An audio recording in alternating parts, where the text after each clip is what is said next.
We're told the nice car, the big house, the career, the titles, all of that is going to satisfy. Taking the kids to the dollar store, and they thought they were so rich when you gave them $5 and said, buy anything you want. Many of the conversations we're having are tens to hundreds of millions of dollars. Yes. Now we have an existential crisis. When wealth is transformed into memories through experiences, you get real worth. You gaining the world, but losing your soul.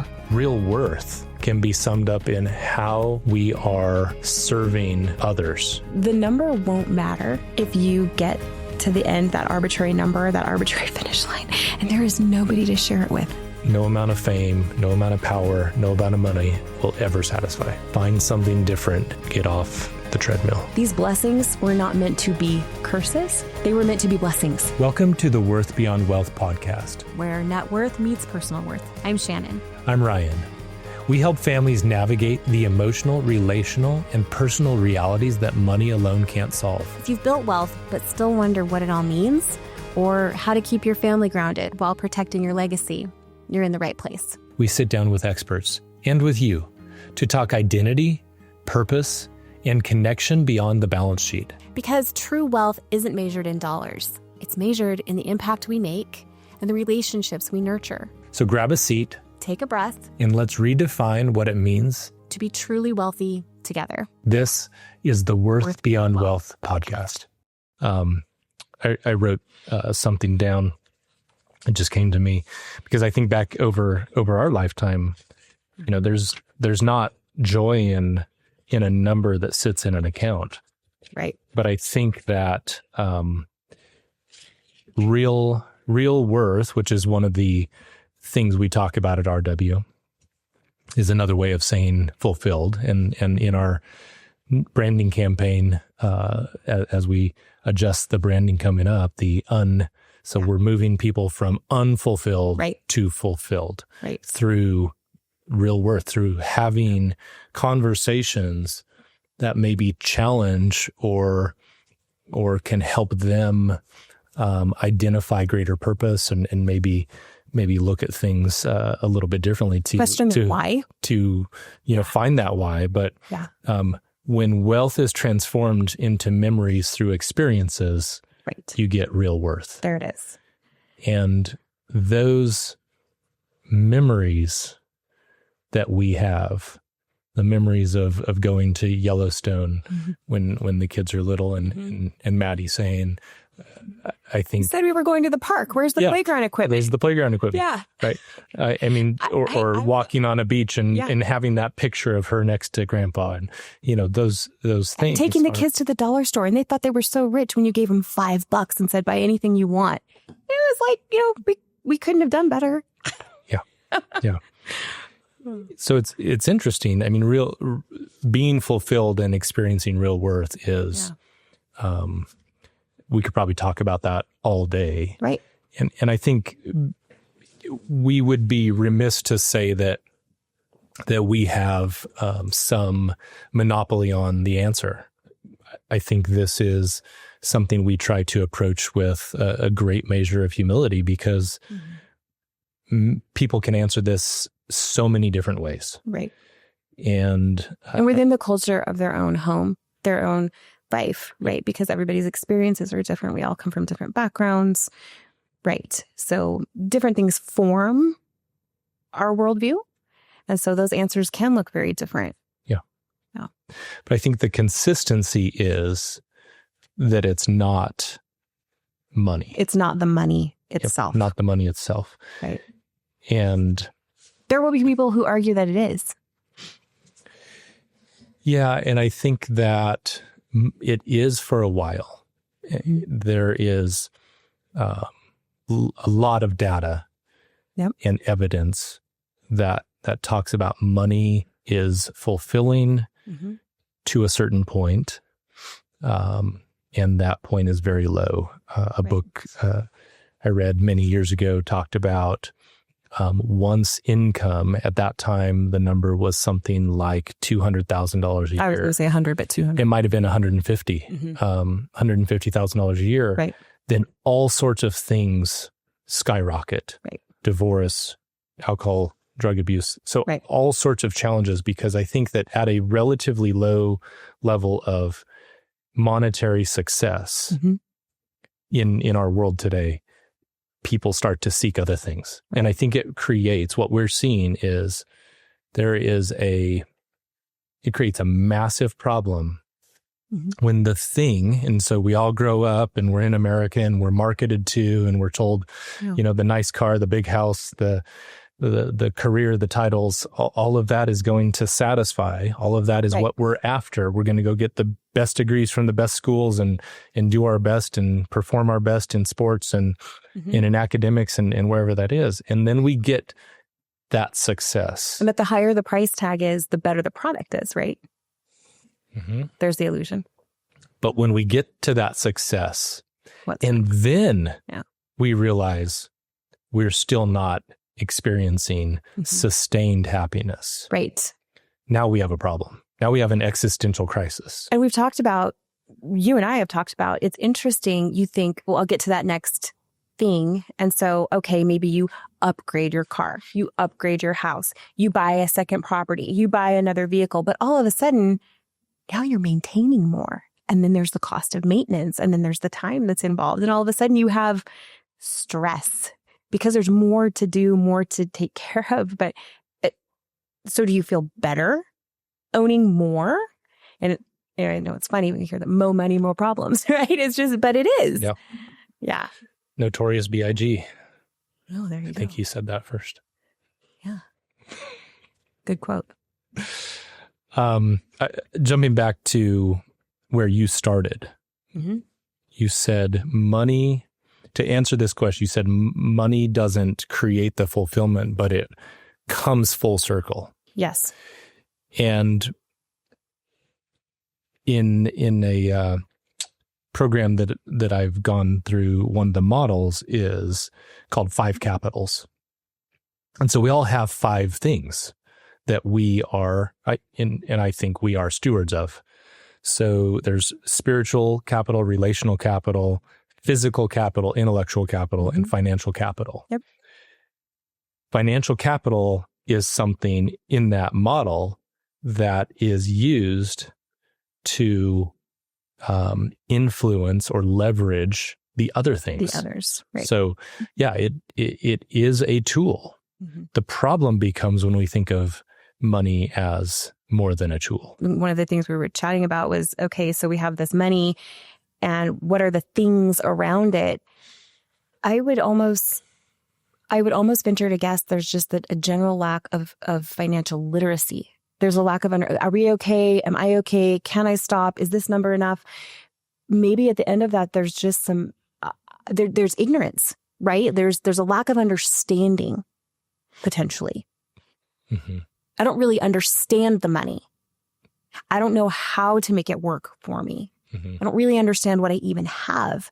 And if I did, or if my family did, maybe I could calm down and understand that I am okay. I could slow down. Yeah. If I wanted to. When we sit down with people, we just ask really open-ended questions. Mm. And I think to get to the bottom of that, we don't just dive right into the numbers. You're going to Because- ask some questions that are And surrounding. ask deep purpose-based questions, surrounding what does fulfillment even look like? Mhm. And we're going to shut up and listen. So I in those interactions, want to talk far less than I speak, Because you want, which you is want to not my understand. normal, right? Right. No, I have to often say, right. It's, you no longer have the floor. Yeah. Right. Yeah. No, but you're going to ask, coming full circle, we started the conversation. You're going to ask about what is real worth to you. Yeah. Yeah. And then this full circle conversation comes back.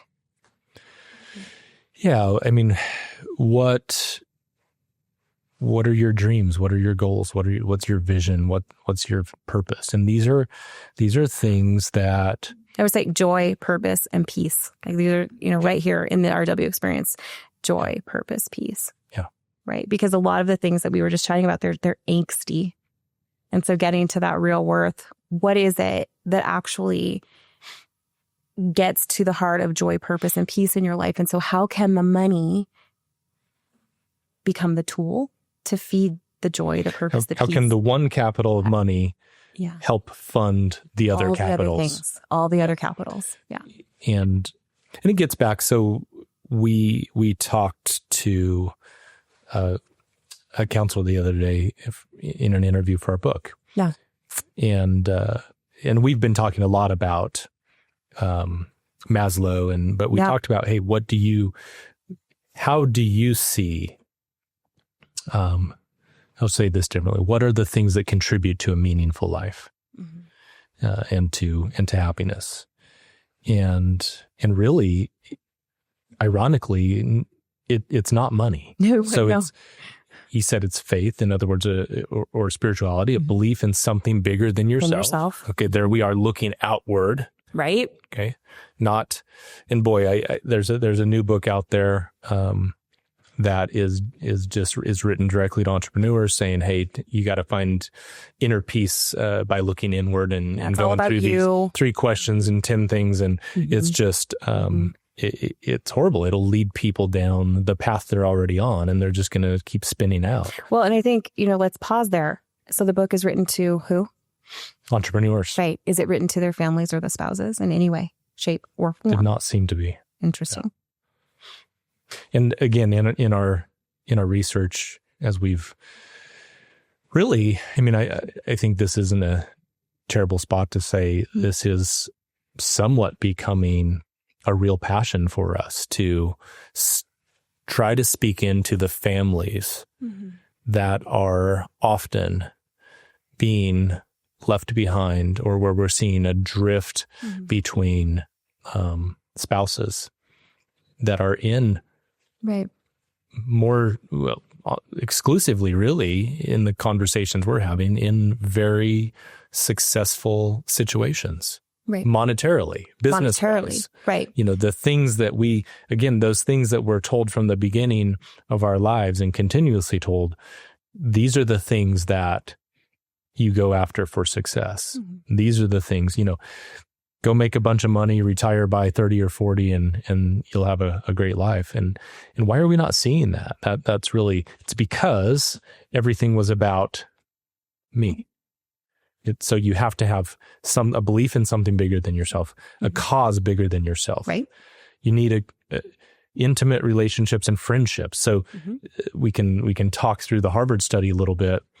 A recent book was written about, but the number one thing that leads to lasting, sustained happiness in this now, I think, 80 years longevity. Study, yeah, the 80 years in tracking these is folks. Friendships. It's relationships. It's relationship. Being able to have an outlet for non-competitive sport or play, and then something you can pour into lifelong learning and intellectual growth. So it's money isn't there at all. We were watching this study too on Blue Zones recently, and that was interesting. Money wasn't part of that either. It was relationship. Yeah. It was hard work. It was giving. It was community service. It was human connection. It was everything outside of money. So interesting. What we're seeing is a really big need to come into families where the spouse feels less than capable, perhaps even left out, and intimidated, overwhelmed, frightened, confused, underappreciated, uninvolved. There's just there's a really big vocabulary list. And if you start really there, unpleasant spelling list. And then a day comes when your kids don't need you as much. That Forced retirement. Yeah. Now you have really again, we're back to that existential crisis, but in a slightly different way. Now you're not the entrepreneur who's sold, or the person who's retiring and, that found a lot of identity in their work. And it's really a different thing. Do you want to speak to that at all? It's a completely different podcast. Yeah. How long do you have? As long as you want. Perfect. Okay. And maybe you just, I mean, you're probably right for today. It's probably not something to go into, but it is a real thing that we're seeing a lot of. And it goes in with this fulfillment outside of financial success. So we'll save it. Yeah. We'll put a pin in it. So I want to say something on financial success. Yes. I like how one author put it. He called it funded contentment. Oh, that is good. So now we're talking about... You should get that like tattooed or something like on your forehead. Then it would be really good marketing. The forehead? Yeah. So funded contentment is really the ability to underwrite a meaningful life, however that is defined. Okay. So say it again. The ability to underwrite a meaningful life, however that is defined. Okay. So as we're walking through with people, I've often used a different analogy, I think, to get across the same point. So I've said, hey, I've seen both. I mean, there are people that have, we'll just make up a number. Take two people with a $5 million portfolio. Okay. So a portfolio being just the collection of all of their assets and that they have to live off of in their retirement. Okay. Okay. So if one person needs $50,000 a year to fund their contentment, that portfolio, that pot of assets is never going to be stressed. Yeah. They're taking 1%. Really easy. That thing's just going to grow. So I say, they both have a Porsche or they both have a Ferrari. Oh. And that person's driving their Ferrari around some downtown Eagle streets at 20 miles an hour. They're taking the turns really slow. and the other person, though, if you have a $5 million portfolio, but they need $700,000 a year. Oh, okay. Okay. So now we're talking, now I have to do the math. I mean, we're at like 12% distribution. Are you doing this in your head right now? This math? I did, but it's probably wrong. That's impressive. Thank you. Very well. So, but the point is, if you need that to fund contentment, right? Okay, you still. So I need 50,000 versus so $5 million is a Porsche, right? We're describing that as that's a Porsche. Okay, it's a great amount of money for most people, but this second Porsche is being driven up Bogus Basin Road at 80 miles an hour. Okay, we're stressing it a little bit. So we're stressing it. It may not fail. It may not crash. Right. But we're stressing it. Okay. So I think this idea of funded contentment is each person has to define, each family has to define, how am I going to live a meaningful life? And then we back into, so that's what this real worth conversation is about. Right. I mean, and sometimes this is multiple meetings. I mean, we're trying to draw out information, and husband and wife may not have ever talked about this before. I'm gonna guess they didn't. I mean, they may have had superficial conversations, right? But then getting to like the meat of this, getting to the heart of this. Yeah, those conversations and they may differ. She may be, let's turn it around. We were going to say she's the one who wants to drive at 20 miles an hour. Maybe he wants to go 20 miles an hour and she wants to go 80 up Bogus, right? Yeah. Let's say that. And we've never really talked about it. Yeah. So it's really helpful to go through this process with a good guide, to sit down, to be heard, to have somebody helping navigate those conversations, kind of get really to this place of what is the joy, the purpose, and the peace, and how do we help you get there? Yeah. Past this quote unquote financial success. Because, and we're going to have Bruce on, hopefully we get together next week and talk with Bruce. But one of the things he has said in almost every conversation I hear, I give a little bit of context. Bruce is. So Bruce is expert in advanced estate planning strategies and works The with nitty-gritty. Attorneys and accountants all over the country. Right. And with families that maybe even are a little disgruntled, kind of difficult situations, Sure. potentially, Sure. often.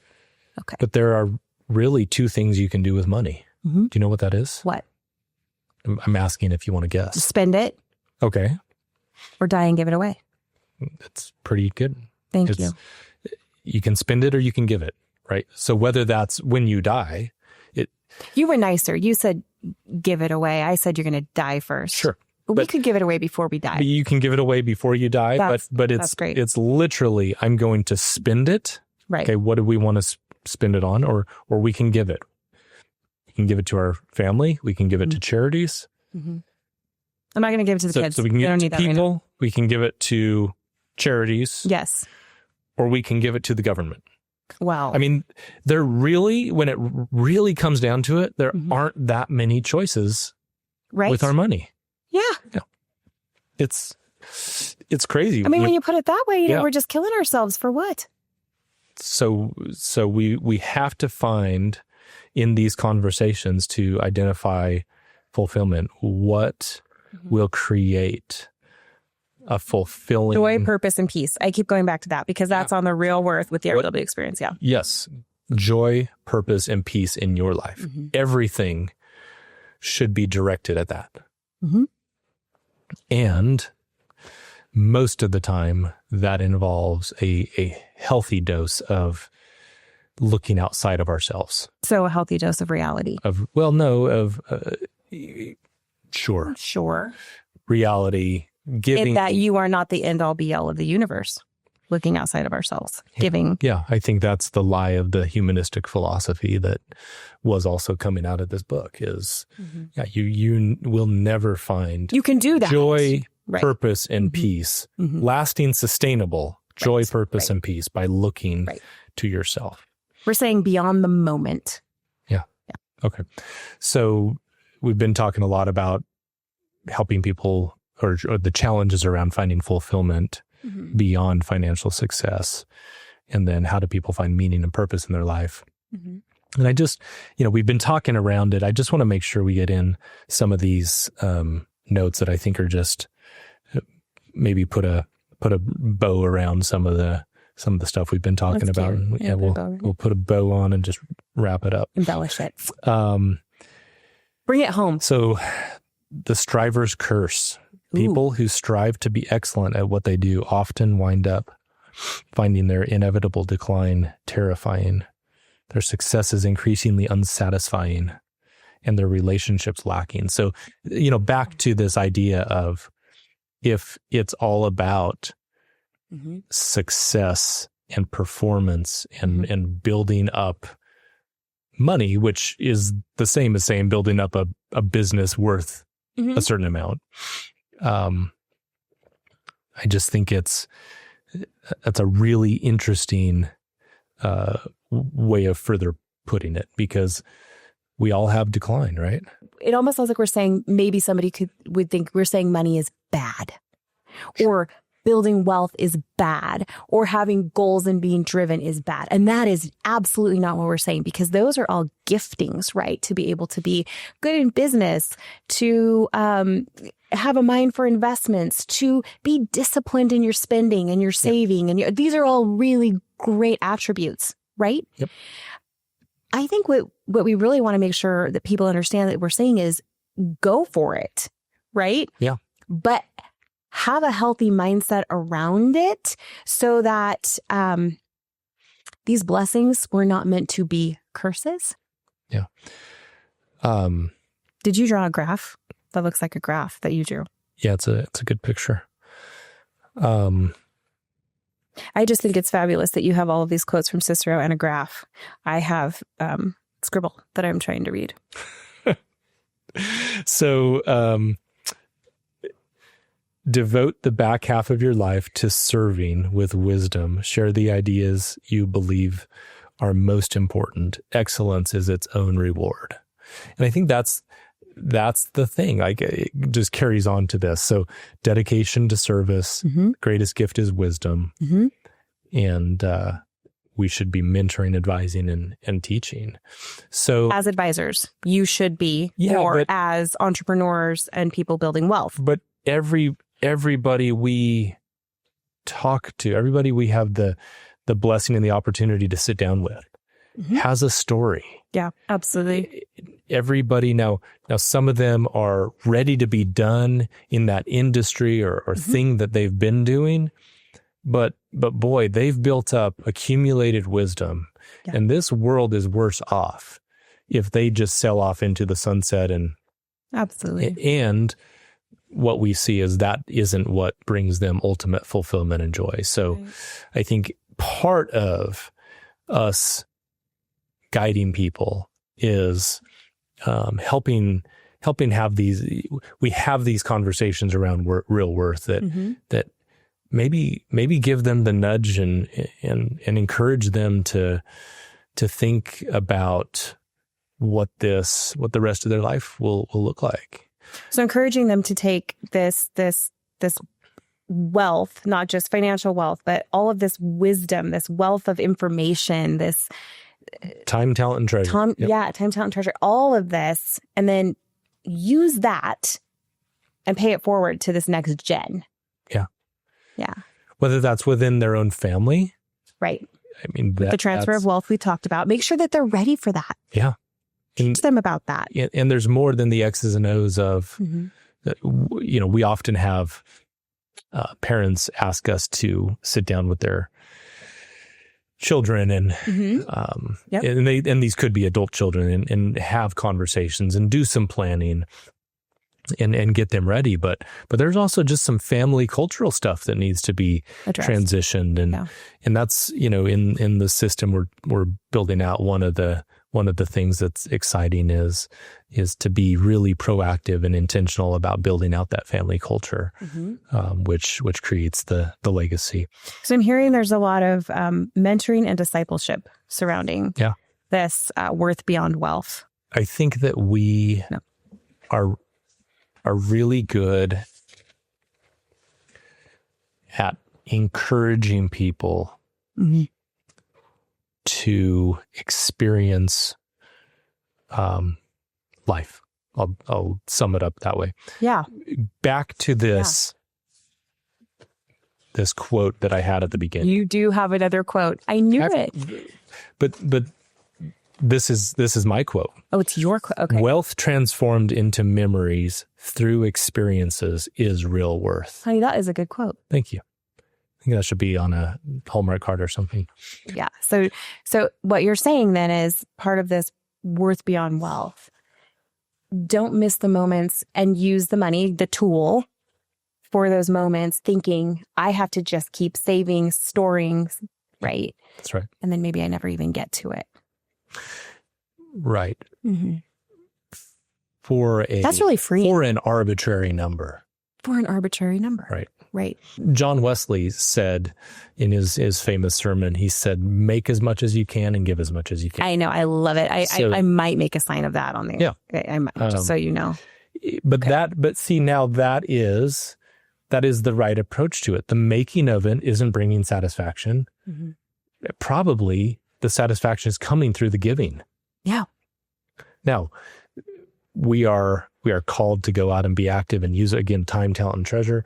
But anyway. But let's go back. So we were on the RW experience, the humble inquiry, the real wisdom, and then the real wealth, which was? So real wealth are going to be the solutions and strategies, the execution and implementation. Yes. That we develop and deliver after studying and testing and analyzing, again, based on everything we've heard from the client, and then our collective, not just me, the whole team, not just everybody coming together. Yeah. Our team brings different skills, different experiences, but a lot of wisdom coming together to inform what are the strategies and solutions. And then another podcast, but those years of safe money, and it's going to be a fantastic podcast. Yep. We won't just dun, dun, dun. Just a great way of describing and make it. You like that cliffhanger? They're going to tune back in for that one. They will tune back in for years of safe money. Years of trademark. safe money.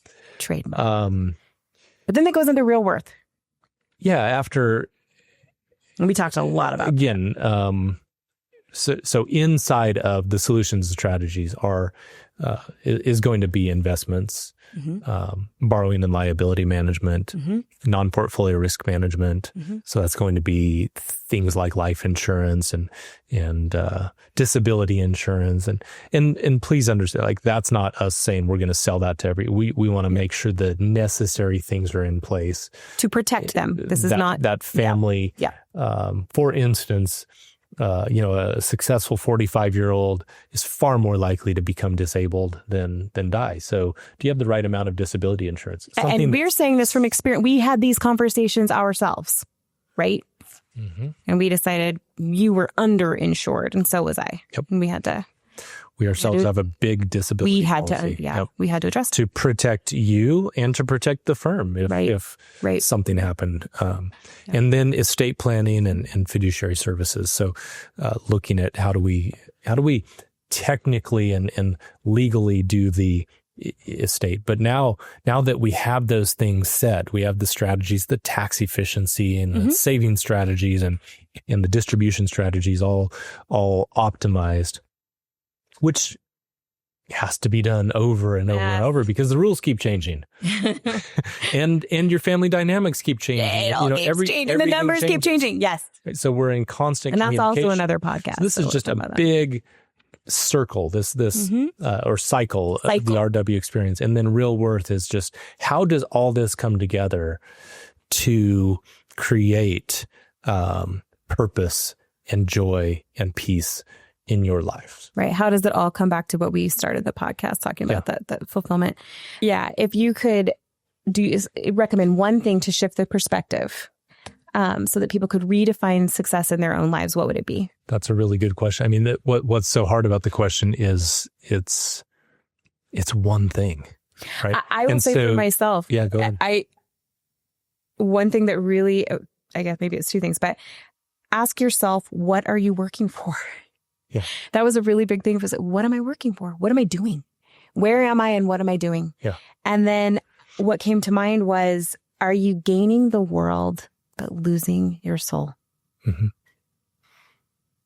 I think everybody needs to pause and ask that question. Am I gaining the world and losing my soul? Because the number won't matter if you get to the end, that arbitrary number, that arbitrary finish line, and there is nobody to share it with. I mean, I hope you enjoy listening to the sound of your own voice. I hope you enjoy your own company. Because if you never poured into a relationship, if you never gave, if there was nothing outside of yourself, what was it for? No, I think that's so the one thing for me, I think sums up everything you just said, which is look outside yourself. And here's the thing that comes to mind. So we are saying so opposite to what everybody else is saying. Look inside yourself. But here's the thing. So we'll end with this story.